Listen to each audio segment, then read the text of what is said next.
बोले आदिम तीर्थंकर आदिनाथ भगवान की जय जय जय।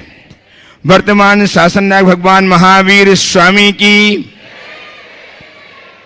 जगत ज्येष्ठ जगत श्रेष्ठ आचार्य देव विद्यासागर जी महाराज की, परम पूज्य प्रमाणिक संत महामना मुनिराज प्रमाण सागर जी महाराज की, तीर्थराज सम्मेद शिखर जी की, अहिंसामयी जैन धर्म की, भगवान आदिनाथ के जन्म तप कल्याणक महामहोत्सव की, भगवान विश्वनाथ के जन्म एवं तप कल्याणक के शुभ अवसर पर उपस्थित सभी सुश्रावकों, सुदूर अवस्थित अपने अपने घरों में बैठ करके पारस जनवाणी चैनल एवं प्रमाणिक ऐप के माध्यम से अपनी शंकाओं के समाधान प्राप्त कर रहे सभी सुधी श्रावकों, आप सबका मैं इस अवसर पर शुभकामनाएं प्रदान करते हुए वंदन करता हूं, अभिनंदन करता हूं और आप सबको लिए चलता हूं जगत ज्येष्ठ आचार्य भगवान विद्यासागर जी महाराज के परम प्रभावक शिष्य महामना मुनिराज प्रमाण सागर जी महाराज, जो जगत विख्यात हैं गुणायतन प्रणीता, शंका समाधान प्रवर्तक, भावना प्रस्तुता एवं संपर्क समय के रूप में, जिनकी वाणी को सुन करके आप हम नहीं अपितु पूरा विश्व अपनी दैनंदिनी को परिवर्तित करके नई ऊर्जा प्राप्त कर रहा है। ऐसे श्री गुरु के चरण में बैठ करके हम आज प्रत्यक्षतः अपनी शंकाओं के समाधान प्राप्त करें। उसके पूर्व मैं चाहता हूं कि हम सब गुरुदेव की आशीष से लाभान्वित हों। अतः मेरे साथ उच्चारिए नमोस्तु महश्री, नमोस्तु महश्री, नमोस्तु महश्री। गुरुदेव का मानसचित्त गुणायतन कुछ ही माहों लोकार्पित होने वाला है और इसके निर्माण में कारण बने हैं आप, आपकी उदारता, आपका उदात्त भाव। ऐसे ही उदात्त भाव से आज पुनः अपने आप को बहुत सारे भव्यात्माओं ने, उदार मनाओं ने अपने आप को गुणायतन संबद्ध किया है। मैं उनके नाम उच्चार रहा हूं, आप उन तक उनके सत्कार की अनुमोदना करते हुए कर्तव्य ध्वनि अवश्य करें। निर्माण निधि के रूप में श्रीमती आशा जैन अजमेर एवं श्रीमती शशि जैन दिल्ली ने संबद्ध किया है। बहुत बहुत साधुवाद के साथ आपकी कर्तव्य ध्वनि उन तक पहुंचे। गुणायतन में स्वर्ण कार्य के लिए स्वर्णदान देकर अपने जीवन को स्वर्णिम बनाया है श्रीमती शांति देवी जैन सागर ने। यदि है तो अपने स्थान में खड़े होकर आशीर्वाद प्राप्त कर लें। और श्री सिद्धांति जैन सुहानी जैन दिल्ली ने बहुत बहुत साधुवाद के साथ आशीष प्राप्त कर लें। गुणायतन में स्वर्णदान के लिए ही श्रीमान विनोद कुमार जी जैन, माया जैन, सुनील जैन, केसरी सागर ने अपना स्वर्ण अर्पित किया है। यदि है तो आए, गुरुदेव चरणों की अभिवंदना करें, आशीर्वाद प्राप्त करें, गुरु आशीष लें और उनका सम्मान करने के लिए हैं, उपस्थित हैं विनोद कुमार जी जैन, माया जैन, सुनील जैन, केसरी सागर। आ जाइएगा, हम उनके इस कार्य की भूरी भूरी प्रशंसा करते हुए कर्तव्य ध्वनि करके उनका अभिनंदन करें। निर्माण सारथी के रूप में गुणायतन से श्रीमान कमल कुमार जी, प्रेमलता जी, प्रतीक जी, नेहा जी सेठी कोटा संबद्ध हुए हैं, सादर आमंत्रित हैं। गुरुदेव चरणों में आशीष प्राप्त करने के लिए आए। श्रीमान कमल कुमार जी, प्रेमलता जी, प्रतीक जी, नेहा जी सेठी कोटा, सीखता की जल्दी आइए, हैं वो आ रहे हैं। और उनका सम्मान करने के लिए सादर आमंत्रित हैं श्रीमान कपूर जी, सुनील जी जैन, कपूर जी कोटा, सुनील जैन देहरादून। आ जाइए सम्मान करने के लिए आप लोग, और तैयार रहें। और कर्तव्य ध्वनि तो होनी चाहिए लगातार, आप शांत मत बैठिए, लगातार कर्तव्य ध्वनि करते। इन्होंने अपने अभी अभी यहाँ मंच में आगे संजोए, बनाए और कहा हमको बना दीजिए। ये ऐसे सौभाग्यशाली व्यक्ति हैं जिन्होंने अपनी उदारता का परिचय दिया है। बहुत बहुत साधुवाद। श्रोतार के रूप में ऑनलाइन संबद्ध हुए हैं श्रीमान नितेश जी जैन, नितिन कुमार जैन सागर और श्रीमान अनुज कुमार जी जैन, अनुराग जी जैन सागर। इन तक आपकी कर्तव्य ध्वनि अवश्य पहुंचे। बहुत अच्छा काम किया है शुद्धर बनकर के, गुणायतन से अपने सूत संजोए हैं। बहुत बहुत साधुवाद। श्रोता के रूप में अभी अभी जिन्होंने अपने आप को संबद्ध किया है श्रीमान अशोक कुमार जी जोरा, प्रांकुल जैन, शुभी जैन, श्रीमती संतोष जी जैन, जय रुचि जैन, मोक्ष देशना जैन, आरदा जैन कोटा। इन्होंने आइए आ जाइए ऊपर, इन्होंने अपने आप को संबद्ध किया गुणायतन के सूत्रधार के रूप में। बहुत बहुत साधुवाद के साथ इनका सम्मान करने के लिए आमंत्रित कर रहा हूं श्रीमान सागरमल जी जैन, सप्तम प्रतिमाधारी अर्थुना ट्रस्टी गुणायतन बांसवाड़ा। श्रीमान सागरमल जी जैन अर्थुना से, जो ट्रस्टी गुणायतन है, सप्तम प्रतिमाधारी हैं, ब्रह्मचारी हैं, ऐसे व्यक्ति के द्वारा इनका सम्मान होगा। अशोक कुमार जी परिवार का, जोरा जी रसों का, जोरा परिवार का। आइए। इसी क्रम में श्रीमान कपिल कुमार जी जैन, श्री भानु कुमार जी जैन, शीला जैन, आरती जैन, हितांशी, गौरवी जैन, सुनील, सारिका सेठी, महावीर नगर कोटा ये संबद्ध हुए गुणातन के सूत्रधार के रूप में मैं सादर आमंत्रित कर रहा हूं। वे आए, गुरुदेव से आशीष प्राप्त करें। उनका सम्मान करने के लिए डॉक्टर राजेंद्र कुमार जी के सुपुत्र श्रीमान डॉक्टर सौरभ जैन, डॉक्टर नेहा जैन दिल्ली सम्मान ट्रस्टी गुणायतन सम्मान करने के लिए पहुंचे। आइए आप लोग बैठिए, आप लोग पहुंचिए, आप लोग आइए। हाँ बोल दिया, आ गए। कमल कुमार, कपिल कुमार जी, भानु कुमार जी जैन, शीला जैन, आरती जैन, हितांशी, गौरवी जैन, सुनील, सारिका सेठी, महावीर नगर कोठा जो संबद्ध हुए हैं गुणायतन के सूत्रधार के रूप में, इनका सम्मान करने के लिए राजेंद्र कुमार जी के सुपुत्र डॉक्टर सौरभ जी, डॉक्टर नेहा जी जैन दिल्ली से ट्रस्टी गुणायतन आ जाए सम्मान करने के लिए। सीखता से आ जाइएगा। डॉक्टर सौरभ जी सम्मान कीजिए। आप इस, हाँ आप उस तरफ खड़े होइए, आप उस तरफ चलिए चलिए जो सम्मान कीजिए डॉक्टर साहब। आज गुणायतन के संस्थापक सदस्य के रूप में, चलिए बैठिए, आपने बैठ आज गुणायतन के संस्थापक सदस्य के रूप में श्रीमान जैनेन्द्र कुमार जी, श्रीमती बीणा जी जैन के सुपुत्र विकास जी जैन दुबई, श्रीमती श्वेता जैन, कुमारी तृप्ति जैन, शानवी जैन, चरवी जैन दिल्ली ये संबद्ध हुए। अभी तक कल ध्वनि तक इनके सम्मान में निरंतर बसती रहे। इन्होंने आज दुबई से आकर के अपने आप को संबद्ध किया है संस्थापक सदस्य के रूप में। बहुत बहुत साधुवाद के साथ आमंत्रित कर रहा हूं।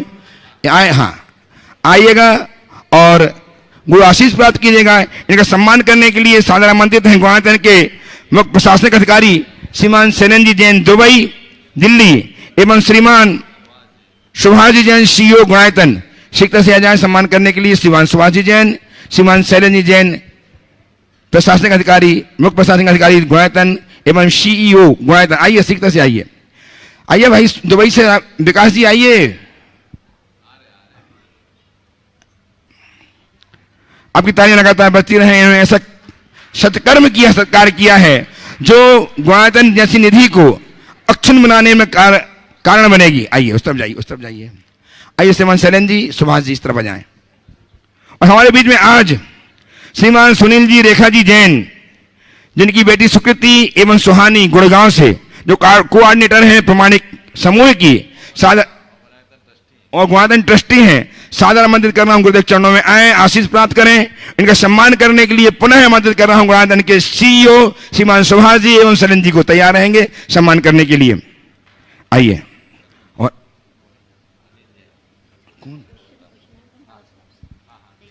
और अनिल जी जैन रोहतक एवं सुनील, अनिल जी जैन रोहतक से ये भी सम्मान करने के लिए आ जाए। रोहतक वाले अनिल जी जैन सम्मान करने के लिए पहुंचे हैं। अनिल जी जैन रोहतक आ जाए, मंच में आशीष प्राप्त करें गुरुदेव का।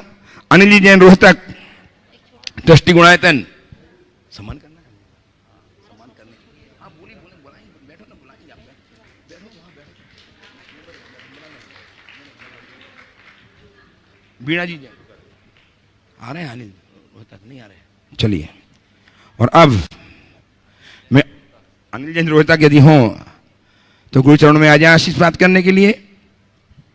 मैं अब लिए चलता हूं आप सबको संकट समाधान के सत्य से जोड़ रहा हूं। कुछ ऑनलाइन प्रश्नों के माध्यम से गुरुदेव इस कार्यक्रम को गति प्रदान करना चाहता हूं आपके आशीष के साथ। एक छोटा सा प्रश्न अर्णव जैन कुंभराज, छोटा सा प्रश्न अर्णव जैन कर रहे हैं। गुरुदेव मेरी शंका है कि पारसनाथ भगवान जी को चिंतामणि पारसनाथ क्यों कहते हैं? छोटा सा बच्चा। देखिए, भगवान तो सभी चिंतामणि, बल्कि चिंतामणि से भी ऊपर है। चिंतामणि के पास तो जब याचना करते हैं या चिंतन करते हैं तब फल मिलता है, लेकिन भगवान तो पेड़ के समान है जिनके नीचे जाओ तो अपने आप छाया मिल जाती। पर चूंकि पार्श्वनाथ भगवान ने अपने जीवन में बड़ा उपसर्ग सहन किया है और दारुण उपसर्गों को सहा, तो लोगों की आस्था उनके साथ जुड़ गई कि पार्श्वनाथ भगवान विघ्न के हरता है और हमें चिंतामणि के समान फल प्रदाता है। गुरुदेव स्पर्श जैन नागौर जिला सतना बारंबार नमोस्तु अर्पित करते हुए जानना चाहते हैं कि गुरुदेव कलयुग में झूठे लोगों को स्वीकार किया जाता है, झूठे लोगों को स्वीकार किया जाता है और ईमानदारों का चारों तरफ से शिकार किया जाता है। अच्छा, हे गुरुवर, इस कलयुग में ईमानदार जिए तो आखिर कैसे जिए? कृपा समाधान कीजिए। झूठे लोगों को स्वीकार किया जाता है, ईमानदार लोगों का स्वीकार किया जाता है। ईमानदार लोग जिए तो कैसे जिए? देखो, बेईमान बन करके जीने की अपेक्षा ईमानदारी से मर जाना अच्छा है। बेईमान आदमी कितना भी ठाट पाएगा, लोक की नज़र में बेईमान ही कहलाएगा। पर ईमानदार आदमी यदि दीनहीन भी रहेगा तो इस दुनिया में अपनी पहचान ईमानदार की तरह बनाएगा। इसलिए निष्ठा जगाएं। और ये कलयुग में नहीं, सतयुग में भी था। सत हरिश्चंद्र की कथा हमें यही प्रेरणा देती। इसलिए हमें अपनी निष्ठा को कतई नहीं खोनी चाहिए। गुरुदेव, निखिल जैन श्रोन विदिशा। कौन ना?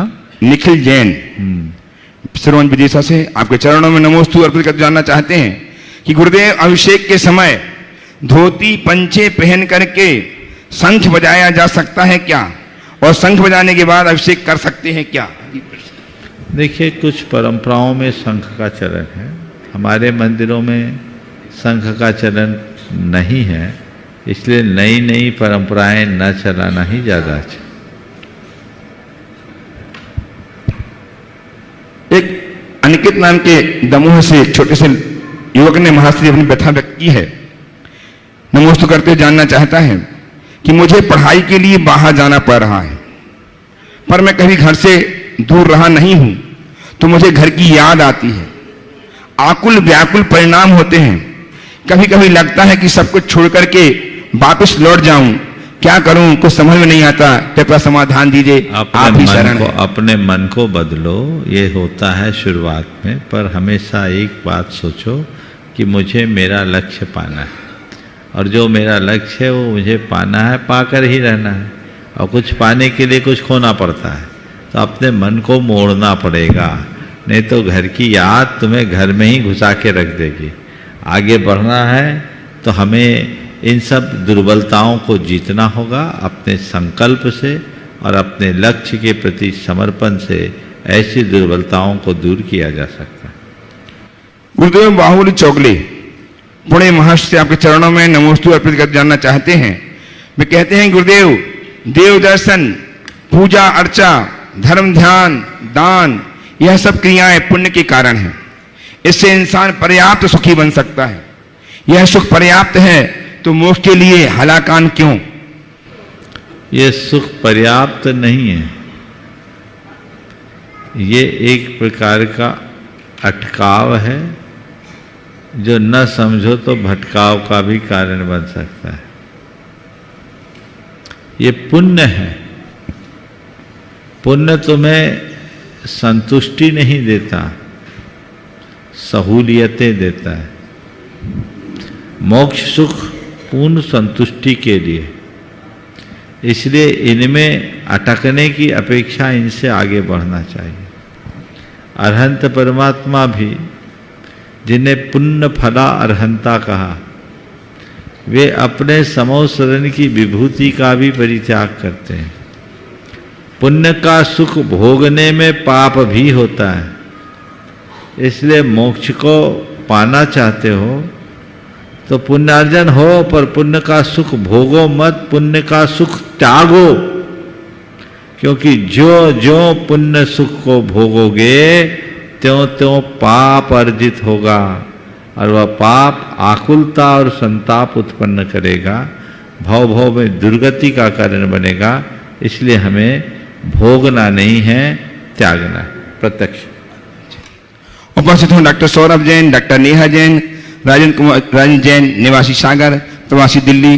प्रश्न प्रस्तुत करिएगा। और तैयार हैं श्रीमान ज्ञानचंद जी राका, जयपुर। राका जी खड़े होता है अपने स्थान में।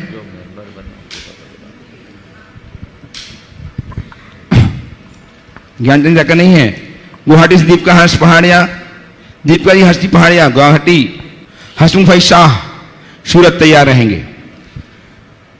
गुरुवर को कोटि कोटि नमन। नमोस्तु गुरुदेव। गुरुवर, एक प्रश्न था, इस सीमित से जीवन में ओम, फिर से बोलिए। गुरुवर, इस सीमित जीवन में कितना अपने बारे में सोचें और कितना अपनों के बारे में? सीमित जीवन में अपने बारे में कितना सोचें, अपनों के बारे में कितना सोचें। कुछ नहीं करो, गैरों के बारे में सोचना बंद कर दो, जो बचेगा अपने और अपनों के लिए हो जाएगा। समझ गया? हम लोग ना अपने बारे में सोच पाते हैं ना अपनों के बारे में सोचते हैं। हम अपना पूरा समय और शक्ति उनके लिए खपाते हैं जिनसे हमारा कोई लेना देना नहीं। बस उसको बचा लोगे ना तो समय ही समय है।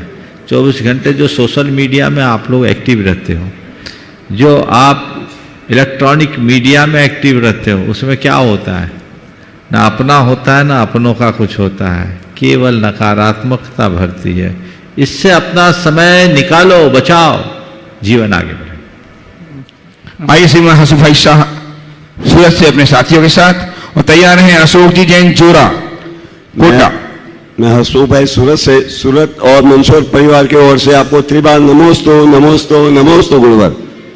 मेरा प्रश्न यह है कि पहाड़ पर हम गए थे तो गौतम गंधर की टॉप पे 34 पादुका है महाराज जी, तो 34 का मतलब किन की है, जरा समझाने को कृपा करें महाराज जी। देखिए गणधर टोंक है, गौतम गणधर तो हम लोग लगा देते हैं। 24 तीर्थंकरों में 23 तीर्थंकर के एक एक को ले लिया और भगवान महावीर के 11 गणधर थे, उन 11 को ले लिया, तो 23 और 11 34 हमने काम चला लिया। नमोस्तु नमोस्तु। दूसरा एक प्रश्न है महाराज जी कि गुणस्थान में 11वें के गुणस्थान पे से आदमी नीचे आता है, दूसरे को गुणस्थान पे लेता है, ऐसा क्यों? 11वें से नीचे आ जाते हैं, बाकी गुणस्थानों से नीचे क्यों नहीं आते? क्योंकि वे कर्मों का उपशम करके जाते। गुणस्थान कोई सीढ़ी नहीं है, ये तो एक दर्जा है। जो कर्म को दबा के गए थे, कर्म का वापस सक्रियता बढ़ी तो कर्म खुलने लगे, नीचे आना पड़ा। और कर्म जब क्षय करके जाएंगे तो नीचे आने का कोई सवाल ही नहीं होता। और नमोस्तु महाराज।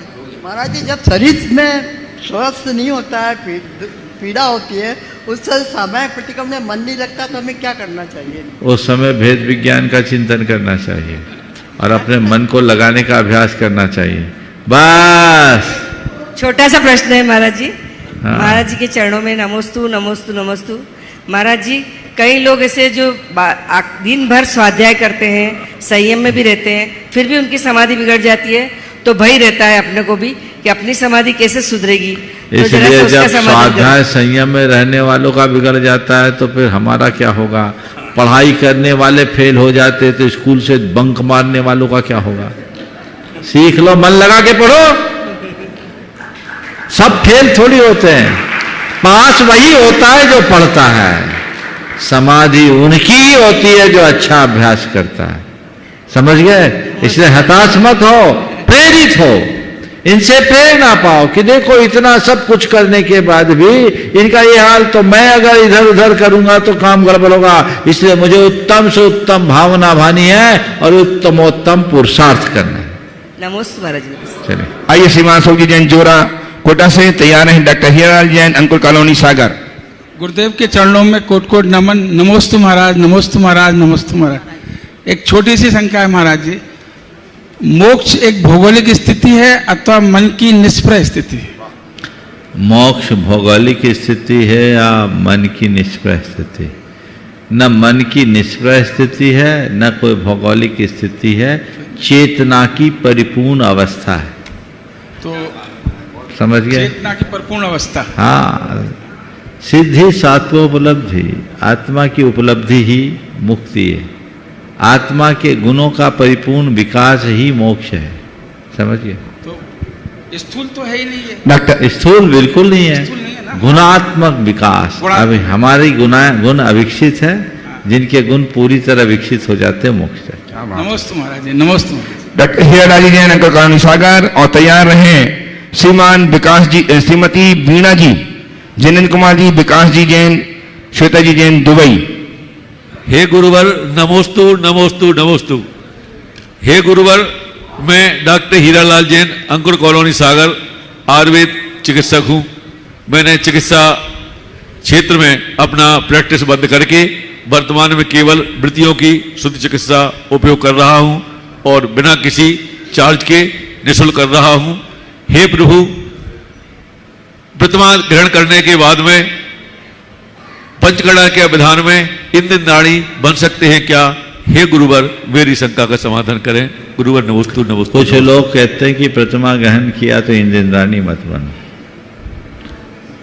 पर प्रतिमा करने वाला पंचकलानक प्रतिष्ठा नहीं करा सकता, ये बात हमारी समझ में नहीं आती।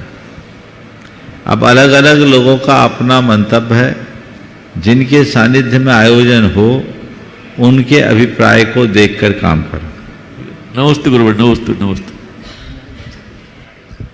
उपस्थित हो श्रीमान विकास जी, श्रीमती श्वेता जी जैन अपनी मम्मी श्रीमती वीणा जी के साथ दिल्ली से तैयार हैं। भानु कुमार जैन कोटा। हेलो हेलो, नमोस्तु महाराज जी, नमोस्तु महाराज जी, नमोस्तु महाराज जी, नमोस्तु महाराज जी। मेरी एक छोटी सी शंका है कि जैसे हम लोग सुबह भगवान जी की पूजा करने मंदिर जाते थोड़ा हैं, माइक अच्छे से पकड़ लीजिए। हम हेलो नमोस्तु हाँ। महाराज जी, नमोस्तु महाराज जी, नमोस्तु महाराज जी। महाराज जी जैसे हम लोग सुबह मंदिर पूजा करने जाते हैं, अपनी सामग्री तो हम अपने आप से धो के पूजा चालू कर देते हैं, लेकिन बहुत से लोग ऐसे होते हैं, सभी का शंका होगी कि कोई भी आकर के हमारे साथ पूजा करने बैठ जाता है बीच में, तो वो सही है या गलत है? और एक छोटा सा और है कि जैसे हम घर में अपना मंदिर बनाते हैं ऐसे ध्यान लगाने के लिए या पूजा पाठ करने के लिए, वहाँ पे हमको आरती करनी चाहिए या नहीं करनी चाहिए? नमोस्तु महाराज। देखिए, मंदिर में कोई भी पूजा करे तो विधिवत स्थापना आह्वान से लेकर विसर्जन तक पूरी क्रिया करे। अब आप पूजा कर रहे हो भाव से, कोई दूसरा आकर के आपकी पूजा में सम्मिलित हो गया तो ये एक प्रकार का व्यवधान है और सामने वाले की पूजा भी अधूरी पूजा है। इसलिए पहले तो मैं सबको सलाह ये दूंगा कि मंदिर में जाकर के पूजा करो तो इस भांति करो कि न स्वयं को व्यवधान हो न सामने वाले को व्यवधान हो। पर यदि आप मग्न होकर पूजा कर रहे हैं और उस घड़ी में कोई दूसरा व्यक्ति आपको आकर के पूजा कर रहा है तो आपको चाहिए कि प्रसन्नतापूर्वक स्वीकार ले कि मेरे निमित्त से पूजा करेगा तो मुझे कुछ देगा ही, लेके नहीं जाएगा। जितनी देर वो करेगा वो कुछ देगा, लेके नहीं जाएगा। हम अपने मन को थोड़ा संभाल के रखेंगे तो स्थितियां अच्छी हो। और दीपक से आरती हाँ, और मंदिर घर में आरती करने का जहाँ तक भाव है, गुरुओं को भगवान को स्मरण करके पूजा बंधन आदि करने में कोई दोष नहीं है, लेकिन किसी चित्र की आरती मत उतारना। घर में जिनवानी रख करके सामूहिक रूप से इस तरह से करने से लोगों के संस्कार बनते हैं। नमोस्तु महाराज जी, नमोस्तु। कोटा राजस्थान से श्रीमान भानु कुमार जी उपस्थित हो तैयार हैं। नोएडा उत्तर प्रदेश से कुमुद जैन। नमोस्तु महाराज जी, नमोस्तु महाराज जी, नमोस्तु महाराज जी। महाराज जी आजकल बच्चे हैं जो परीक्षा से क्यों डर जाते हैं, परीक्षा से, और साल भर तो वो याद करते हैं महाराज जी, पूरी अच्छी तरीके से याद करते हैं। देखिए, आजकल की परीक्षा में और आपके और हमारे जमाने की परीक्षा में बड़ा अंतर होगा जी। पहले परीक्षा परीक्षा मात्र होती थी, अब परीक्षा प्रतियोगी परीक्षा बनते जा रही है जी। परीक्षाओं में प्रतियोगिता जब आती है तो दिमाग में अतिरिक्त दबाव होता है और यही दबाव भय का कारण बनता है। तो कोई समाधान बताइए। इसके पीछे पहले इसकी वजह में जाए। इसकी वजह है आज के लोगों की सोच। आज को हर कोई अपने बच्चे को IITN बनाना चाहता है, CA कराना चाहता है, MBA कराना चाहता है या उसे डॉक्टर बनाना चाहता है। ठीक है, हमारी समाज से ही लोग यहाँ तक पहुँचते हैं, पर सब कुछ तो नहीं पहुँचते। बच्चे की योग्यता, उसकी प्रतिभा, उसकी पारिवारिक पृष्ठभूमि और अन्य बातों का विचार करके भेजा जाए तो बात अलग है। अब लाखों बच्चे केवल इसी कार्य में चले जाते हैं, चुनाव तो कुछ का ही होता है, तो जो बाकी लोगों को उसमें विफल होता देखते हैं तो वो डर बच्चों के मन में गहरा हो जाता है। तो पहली बात, बच्चों को ये सिखाना चाहिए कि बेटे तुम पढ़ाई करो, नंबर की तरफ ध्यान मत दो। परसेंटेज कोई काम का नहीं होता जी। मैं देखता हूं अपने समय में बिल्कुल मेरिट में आने वाले बच्चे भी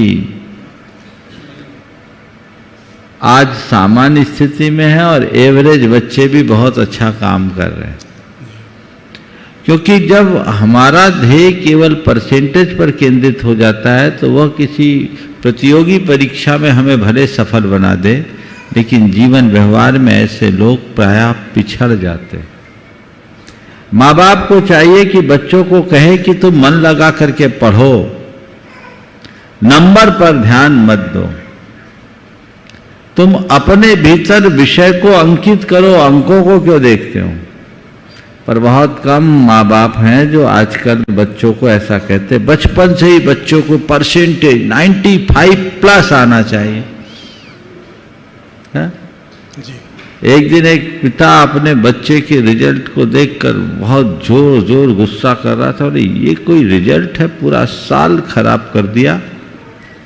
हिंदी में 12 नंबर, अंग्रेजी में 17 नंबर, गणित में 8 नंबर, विज्ञान में 5 नंबर, सारा आगे साल खराब कर दिया। अब चिल्लाया जा रहा था। धर्मपत्नी आई, बोले क्यों इतना बड़बड़ा रहे? बोले देखिए कोई रिजल्ट है। पत्नी ने देखा, पति की तरफ बढ़ा करके कहा थोड़ा ध्यान से देखो किसका रिजल्ट है।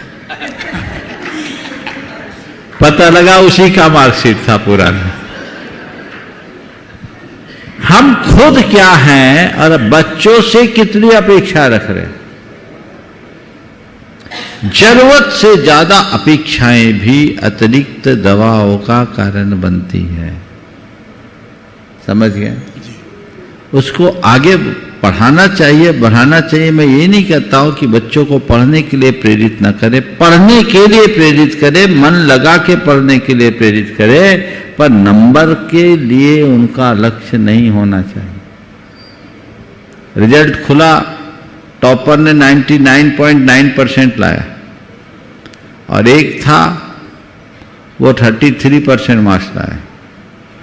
99.9 वाला जितना खुश था, 33% भी उससे ही कहीं ज्यादा खुश था। बोला हद हो गई रे, वो 99.9% लाया तो उससे ज्यादा खुश है। बोले इसलिए तो खुश है कि अगली साल हम दोनों एक ही क्लास में बैठेंगे। जहां 99 वाला बैठेगा वही मुझे बैठने मिलेगा। थोड़ा ये दृष्टिकोण भी होना चाहिए। और मैं महसूस करता हूं कि परीक्षा की जिंदगी में लोग भले आगे निकल जाएं, पर ऐसे लोग जिंदगी की परीक्षा में विफल हो जाते हैं। आज जितने भी इस तरह के सुसाइड्स वगैरह के घटनाएं सामने आती है, वो पढ़े लिखे लोगों में ज्यादा आती कि कम में? पढ़े लिखों में ज्यादा आती। तो ये सब चीजें क्यों हैं? हमें इन कारणों को समझना चाहिए। समाज का पूरा दृष्टिकोण बदलना चाहिए, बच्चों के प्रति दृष्टिकोण बदलना चाहिए, तभी हम कुछ अच्छा कर पाए। नमस्ते महाराज जी। उपस्थित हूँ कुमुदी जैन, नोएडा उत्तर प्रदेश से। तैयार हैं प्रगति जैन, रुद्रपुर दमोह। प्रगति जैन प्रस्थान में खड़े हो जाएं। नमोस्तु महाराज, नमोस्तु महाराज, नमोस्तु महाराज। महाराज मैं कुमुद जैन नोएडा से। महाराज मेरी एक शंका है, साधुओं को हमारे यहाँ स्नान निषेध है, और लेकिन भगवान का 1008 कलशों से अभिषेक किया जाता है, ऐसा क्यों? बहुत अच्छा सवाल। साधुओं को स्नान निषिद्ध है, भगवान को 1008 कलशों से आपके शब्दों में कहे क्यों नहलाया जाता है? आपने थोड़ा संशोधित कर दिया, क्यों नहलाया जाता है ना? पहली बात तो भगवान और मुनिराज दोनों समान नहीं है। अगर मुनिराज को भगवान के साथ जोड़ो और सब कुछ भगवान के साथ जोड़कर वैसा ही करने लगो, तब तो या तो मुनियों की तरह भगवान को रोटी खिलाना पड़ेगा, या भगवान की तरह मुनियों की रोटी भी छीननी पड़ेगी। उपवास रखो, ऐसा है क्या? नहीं महाराज, ऐसा नहीं है ना। तो मुनि एक साधक है और भगवान सिद्ध परमात्मा है। साधक में और सिद्ध परमात्मा में समानता नहीं होती, दोनों भिन्न भिन्न है। और साक्षात अरहंत परमात्मा का भी अभिषेक नहीं होता। केवल ज्ञान के बाद तो उन्हें छू तक नहीं सकता, अभिषेक तो बहुत दूर की बात है, उनका तेज इतना होता है। लेकिन जिन प्रतिमा के अभिषेक का शास्त्रों में विधान है। आप जब त्रिलोक चूड़ामणि जिनालयों का वर्णन सुनोगे तो रोम रोम हर्षित होगा। अकृत्रिम जिनालय, तो उस अकृत्रिम जिनालयों में अभिषेक होता है और वहां हजारों कलशे धरे रहते हैं। अभिषेक प्रेक्षणिका बनी होती है, जहां देवता लोग अभिषेक देखते हैं और करने वाले अभिषेक करते हैं। हजारों हजार कलश रखे रहते हैं कि लोग भगवान का अभिषेक करें। समझ गए? तो ये जिन प्रतिमा में अभिषेक है। हमारे शास्त्रों में 5 प्रकार का अभिषेक है। जन्माभिषेक, राज्याभिषेक, वैराग्याभिषेक, जिनाभिषेक और एक है देवाभिषेक। देवाभिषेक स्वर्ग में उत्पन्न होने वाले देवों का होता है, जो उसके जन्म महोत्सव के रूप में अन्य देवतागण करते हैं। कोई भी स्वर्ग में देव उत्पन्न होते हैं तो अन्य देवता लोग उसे सिंहासन पर विराजमान करके नहलाते हैं और फिर वो वस्त्र आभूषण से सुसज्जित होकर पूजन अभिषेक की योग द्रव्य लेता है और भगवान का अभिषेक करने खुद जाता है। ये कहलाता है देवाभिषेक। इसका कोई संबंध नहीं है। जन्माभिषेक भगवान के जन्म कल्याणक के टाइम में होता है। राज्याभिषेक जब कोई भगवान या कोई भी महान पुरुष राज्य पर आरूढ़ होते हैं, उस समय उनका जो अभिषेक होता है उसको बोलते हैं राज्याभिषेक। वैराग्याभिषेक भगवान की दीक्षा के पूर्व, आप लोग दीक्षा कल्याणक में देखते हैं भगवान का एक बार अभिषेक होता है, वो वैराग्याभिषेक है। ये उनके जीवन काल का है। चौथा है जिनाभिषेक। जिन प्रतिमा के अभिषेक को कहते हैं। ये कृत्रिम अकृत्रिम दोनों जिनालयों में होता है। समझ गए? इसे चतुर्थ अभिषेक भी कहते हैं। हमारे शास्त्रों में चतुर्थ अभिषेक में अभिषेक वंदना का भी उल्लेख मिलता है। ये शास्त्रीय विधान। उपस्थित हों प्रगति जैन रुद्रपुर दमोहश्री तैयार हैं। ब्रह्मचारी श्री सागरमली जैन सप्तम प्रतिमाधारी अर्थुना बांसवाड़ा से ट्रस्टी गुणायतन। मेरे और मेरे पूरे परिवार की तरफ से नमोस्तु महाराज जी। नमोस्तु नमोस्तु। महाराज जी, मेरा प्रश्न है, वैसे तो मेरी जैन धर्म में बहुत गहरी श्रद्धा है, बाकी अन्य धर्मों का भी देखा जाए तो सभी धर्मों के मुकाबले जैन धर्म में महिलाओं को काफी सम्मान भी दिया गया है, पर फिर भी अभी मैंने कुछ शास्त्र, वर्तमान युग के कुछ बेसिक से शास्त्र पढ़े तो उसमें मुझे कई प्रसंग ऐसे आते हैं जिसमें महसूस होता है कि महिलाओं के साथ धोखा हुआ है या उनके साथ समान व्यवहार नहीं किया गया है। और मेरा ये भी मानना है कि यदि हम पुरानी हिस्ट्री को देख के चलें तो अभी जो महिलाएं आगे आ रही हैं या कहें कि लोगों की नजरों में विद्रोही हो रही हैं, उसका लोग टोकते हैं कि महिलाएं विद्रोही हो रही हैं, पर क्यों विद्रोही हुई, वो क्यों जॉब में आगे आना चाह रही हैं या अपने अपने क्षेत्र में क्यों बढ़ के आ रही हैं, उसका रीजन, उनके ऊपर क्या शोषण हुआ, उस पर कभी कोई बात नहीं करता। तो इसमें समाधान करें महाराज जी।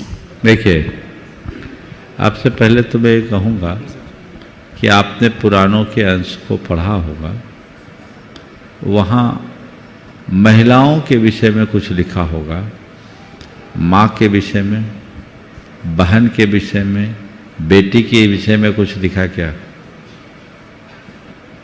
बोलिए। महाराज जी, जब महिलाओं का जिक्र हुआ तो किसी न किसी रूप में ही हुआ है। मैं वहीं आ रहा हूँ। आप एक महिला हो ये बाद में, उसके पहले विवाह पूर्व कन्या हो, फिर पत्नी हो, माँ हो, बहन हो, बेटी हो, कुटुंबनी हो, सब रिश्ते है कि नहीं? और यही समाज की भूषण है। समझे? नारी के इन सारे रूपों को हमारे शास्त्रों में बहुत बड़ा स्थान दिया है।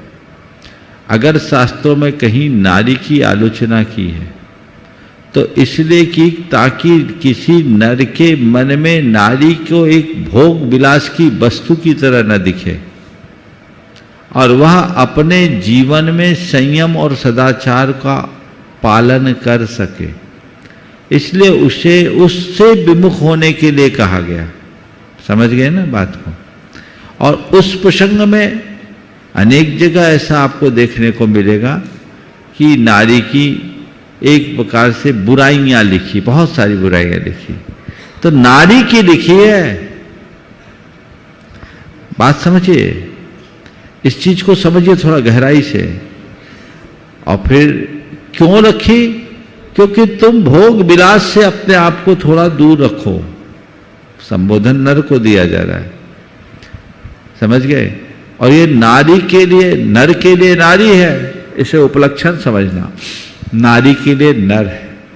विपरीत लिंग के प्रति आकर्षण उत्पन्न नहीं होना चाहिए, जो आध्यात्मिक साधना में बहुत बड़ी बाधा बनती। इसलिए उसे उसके शारीरिक और अन्य प्रकार की दुर्बलताओं को रेखांकित करते हुए उससे दूर रहने की प्रेरणा दी गई। लेकिन दूसरी ओर जैन शास्त्रों में ही नारियों के उत्थान के लिए जितना कुछ कहा गया, शायद उस तरफ आपका ध्यान नहीं गया होगा। भगवान ऋषभदेव ने पहले किसे पढ़ाया?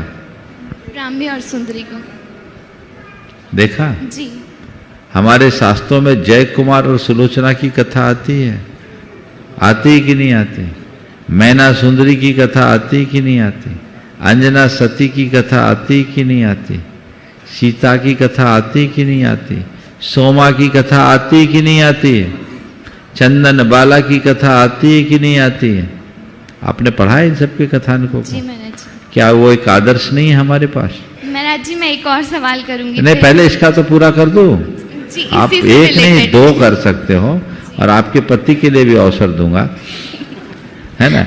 लेकिन मैं जो पूछ रहा हूं, क्या ये एक अच्छा आदर्श नहीं है? जी बिल्कुल है। मैं एक आप जैसी युवा महिलाओं से कहना चाहूंगा कि वे अपने वास्तविक स्वरूप को बचाए।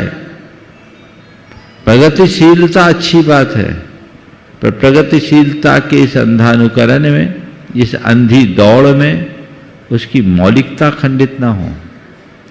नारी आगे बढ़े और नारीत्व छूट जाए, उस प्रगति को प्रगति कहोगे या प्रतिगति?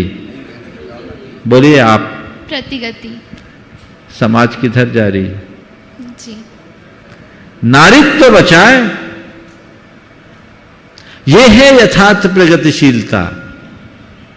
और ये जितने लोग आधुनिकता के पैरोकार हैं और प्रगतिशीलता की बात करते हैं ना, मैं समझता हूं सबसे ज्यादा नारियों का शोषण वही करने जा रहे हैं। उन्होंने नारी के उस दिव्य स्वरूप को खंडित कर दिया, उसके गौरव और गरिमा को छिन्न भिन्न कर दिया, उसे विज्ञापन का सामान बनाकर रख दिया। आप सोचिए, क्या यह नारी जाति का अवमूल्यन नहीं है? जी।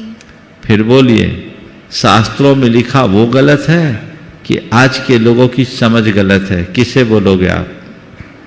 नहीं महाराज जी, शास्त्रों की बातें तो सही है, पर मैं नहीं समझ पा रही थी, तो इसी मैं जो सवाल कर रहा हूं उसका उत्तर दो। जी।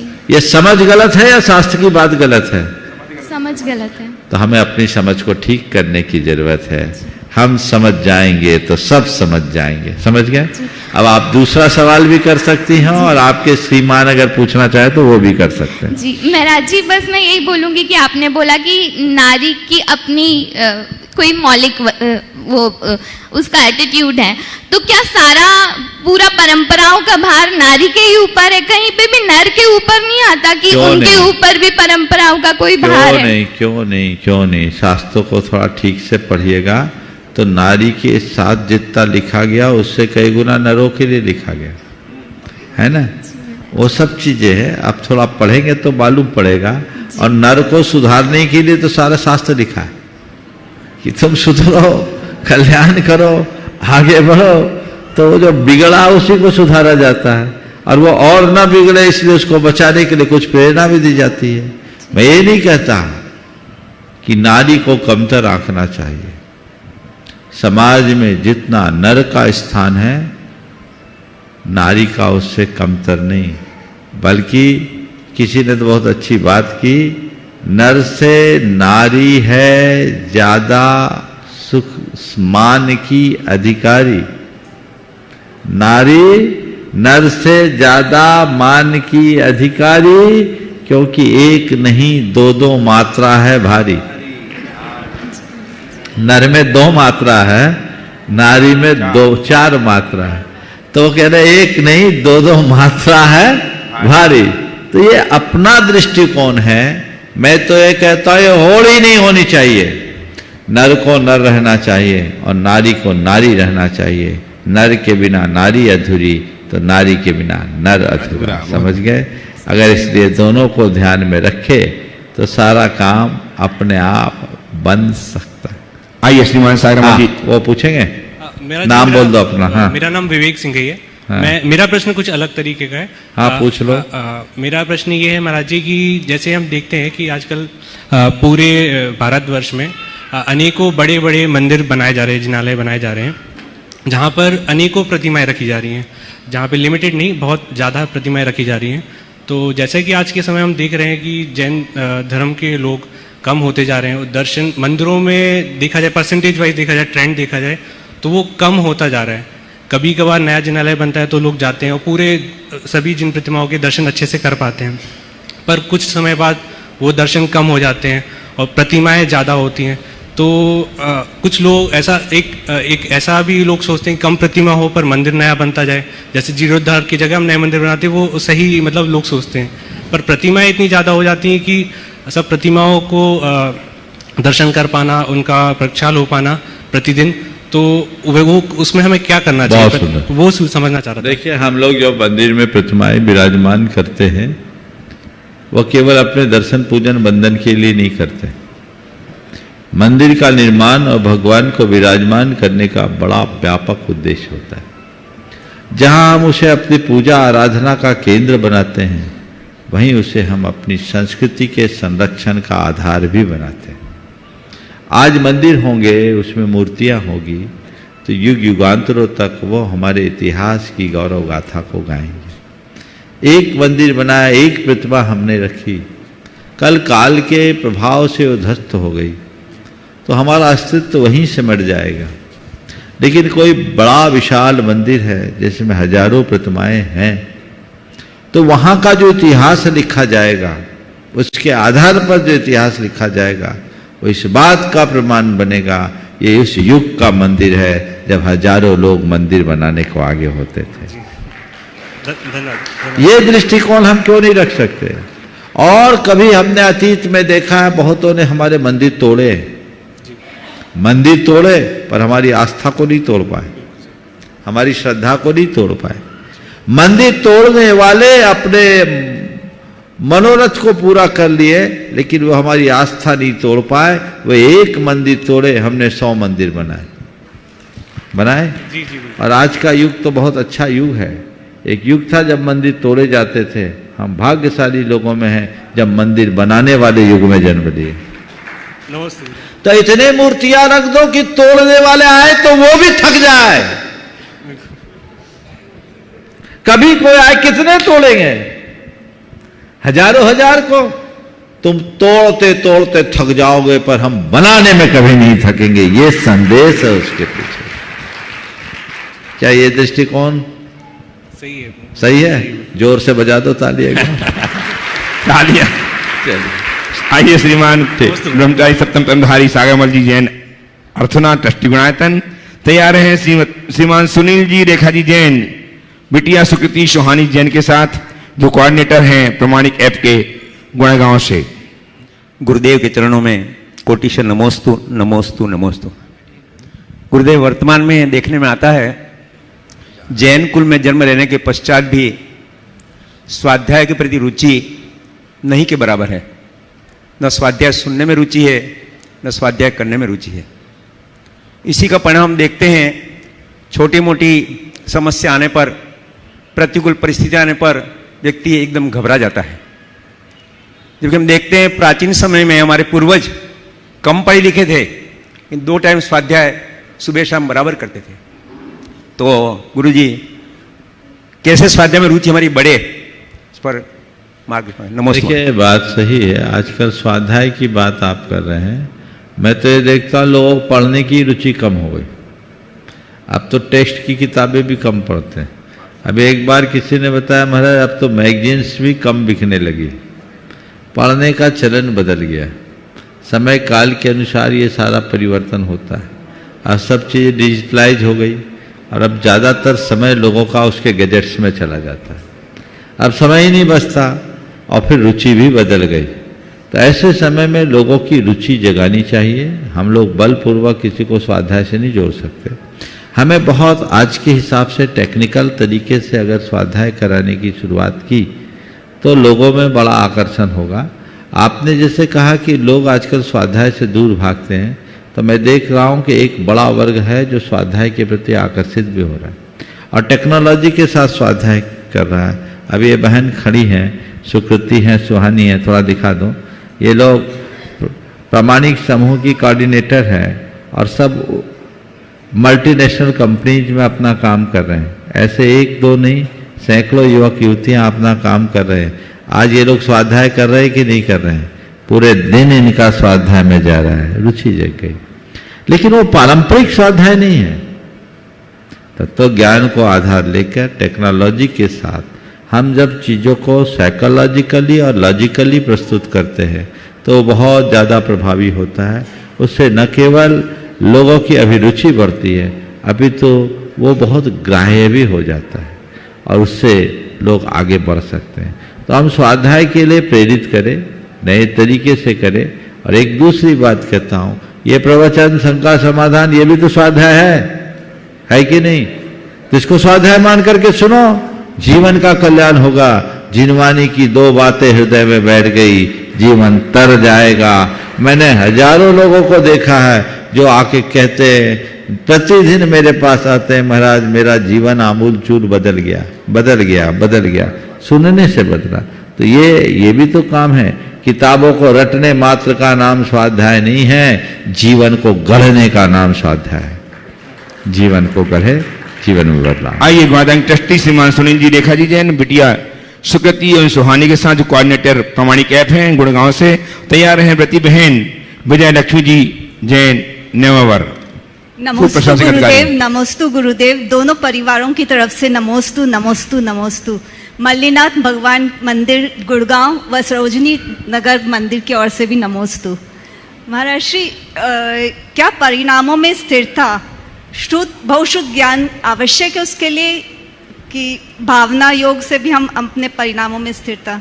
देखिए, परिणामों की स्थिरता में शुद्ध ज्ञान कारण पड़ता है, पर भावना योग भी तो शुद्ध ज्ञान का ही काम करता है। शुद्ध ज्ञान का मतलब क्या? जो किताब में पढ़ा वो ही नहीं, मतिक ज्ञान के द्वारा ज्ञात विषय का विशेष ज्ञान, जो हमारा पूर्व अनुभूत या पूर्व सुना हुआ ज्ञान है, उसके आधार पर जो हम ज्ञान पाते हैं वो शुद्ध ज्ञान है।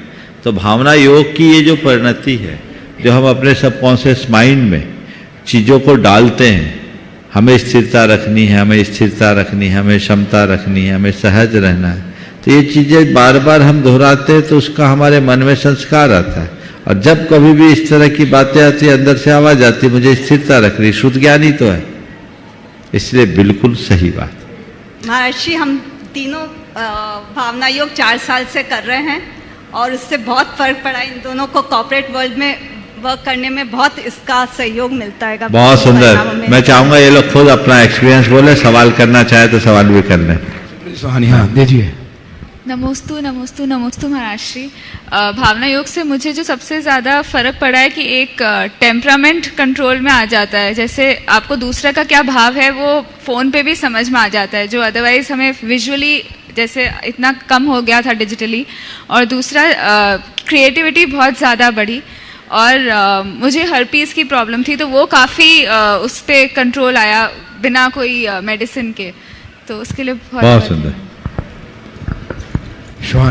नमोस्तु महाराज जी, नमोस्तु नमोस्तु। पूरे प्रामाणिक समूह की तरफ से आपके आपके लिए त्रैबय नमोस्तु।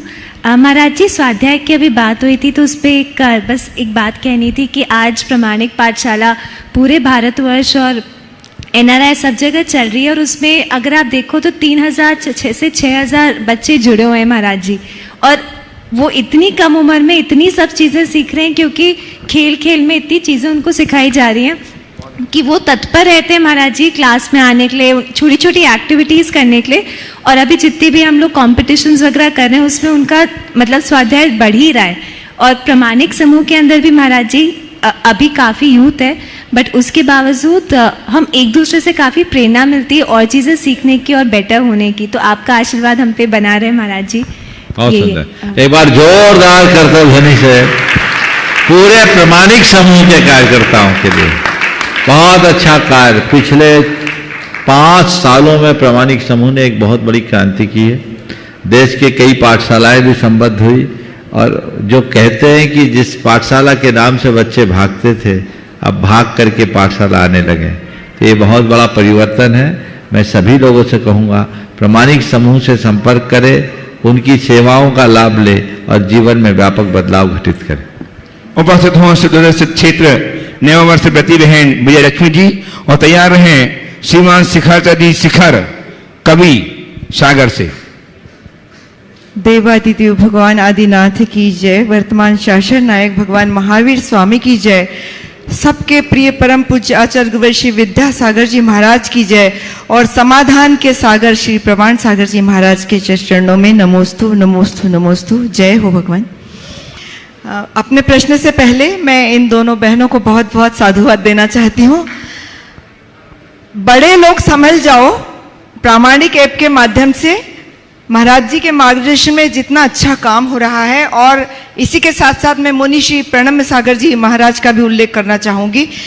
ये दोनों मुनिगण के मार्गदर्शन में बच्चों का इतना अच्छा प्रशिक्षण हो रहा है कि कुछ समय बाद आपके बच्चे आपसे प्रश्न करेंगे और आप उनका उत्तर नहीं दे पाएंगे।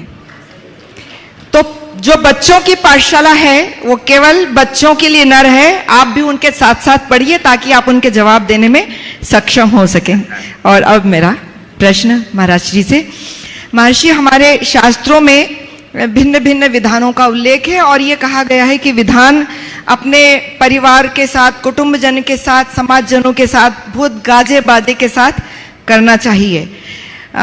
ये तो एक विधिवत रीति है, लेकिन यदि कोई साधना के तौर पर इतने तामझाम के साथ विधान न करके अकेले करना चाहता है या चंद अपने ही जैसे लोगों के साथ करना चाहता है, तो वो क्या त्रुटिपूर्ण है, क्या दोषपूर्ण है? देखो, 2 शब्द है, एक है आराधना और एक है प्रभावना। आराधना या साधना अकेले में की जा सकती है, प्रभावना अकेले में नहीं कर सकती। इसलिए प्रभावना करना हो तो तामझाम लगाओ, आराधना करना हो तो अकेले कर। नमोस्तु महाराज। दोनों चीजें। नमोस्तु महाराज। शिखर शिखर सागर से कभी जल्दी बोलिए, जल्दी माइक दो, जल्दी बोलो। गुरुवर के चरणों में तलेवार नमोस्तु करते हुए नमोस्तु नमोस्तु नमोस्तु। गुरुवर 2 पंक्तियों के माध्यम से अपने विचार रखना चाहता हूं। यह जीवन मिला विरासत में, क्यों व्यर्थ इसे बर्बाद करूं।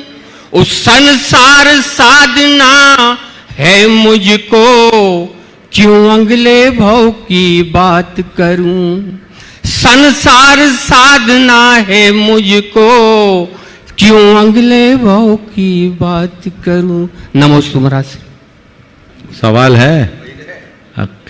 अच्छा, संसार साधना है मुझको तो अगले भाव की क्यों बात करूं, क्यों अगले भाव की बात, क्यों अगले भाव की बात करूं। जब तक ऐसी चर्चा करते रहोगे तो अगले भाव के भाव चलते रहेंगे। चर्चा बंद करके चर्या करो तो काम हो जाएगा। जो बातें करते हैं वो वहीं रह जाते हैं और जो आगे बढ़ते हैं वो बहुत कुछ कर जाते हैं। हम लोगों को हमेशा कहना नहीं है, करना है। समय आप सबका हो गया, यहीं पर विराम। बोलिए परम पूज्य आचार्य गुरुवर श्री विद्यासागर। जय जय परम।